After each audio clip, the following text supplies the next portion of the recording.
I couldn't breathe.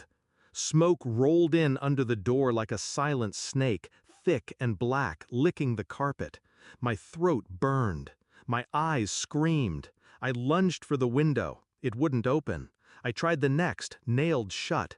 Then the next, same thing. Fresh nails, fresh wood. And that's when I knew. This wasn't an accident. They wanted me to die. The fire alarms never rang. Later they told the firefighters they malfunctioned, said they'd tried to save me, even cried for the cameras. But 911 had already heard the truth. The dispatcher's voice shook as she played it back. "My windows are nailed shut. They locked the doors. They want me to burn. They want me dead. Please." Then the call went silent. Not because I died, because I stopped begging. 6 months earlier, I married into that family. The house was theirs, the rules were theirs. Jason, my husband, was quiet, cold, calculated. His parents were worse. Smiles that didn't reach the eyes, polite poison. At first, I tried to win them over, cooked their recipes, cleaned their heirlooms, laughed at their cruel jokes. But I wasn't what they wanted. They wanted someone who'd stay silent. I never learned how. The change came slow. Jason started locking rooms, gaslighting me, moving things, blaming me. His mother once whispered, "A good wife doesn't ask questions. She thanks her husband for answers." I stayed quiet. Until I saw the will. He'd changed it. Everything I owned, my savings, transferred jointly, without my signature. I hired a lawyer in secret, quiet, careful. We started the process. I filed for separation. But I made a mistake. I told him. I thought I owed him that much. His reaction wasn't anger. It was silence.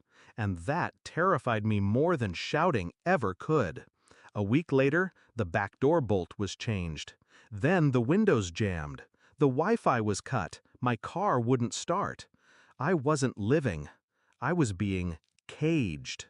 I called my sister. She promised to pick me up on Friday. But Friday never came, because the fire started Thursday night. I'd cooked dinner, lasagna, garlic bread, left the oven on low. I went to bed early, stomach twisted, heart racing. The door creaked open around midnight. I heard it.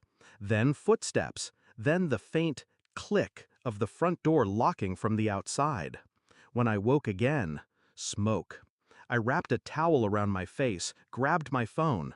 The screen cracked in the scramble, but I hit 911. I screamed everything, the smoke, the nails, the door, the plan. Then I dropped the phone trying to break the window with a lamp. It cracked the glass but didn't shatter. I thought I was going to die. I blacked out by the closet. When I woke, I was in the ICU. Oxygen mask, burned arms, alive, barely. A firefighter found me, said if I had been 5 minutes later, I'd be ash. They asked questions. Jason said I fell asleep smoking. His mother brought flowers. The cops almost believed them, until they heard the 911 recording, until they saw the fresh hammer marks, until the insurance agent flagged the homeowner policy. Tripled. 3 days before the fire. Jason was arrested, his parents too. Conspiracy to commit murder, arson, fraud. The prosecutor told me in private, they were going to collect, mourn you, and move on rich. I didn't cry, not once. I sat through the trial with burned hands and blank eyes. Jason looked at me once, not with guilt, with annoyance, like I'd survived just to spite him. He was right. After the sentencing, I stood up in court, didn't make a speech, just looked him dead in the eye and said, "You should have made sure I was dead." Then I walked out. It's been a year. My skin's healing, slowly.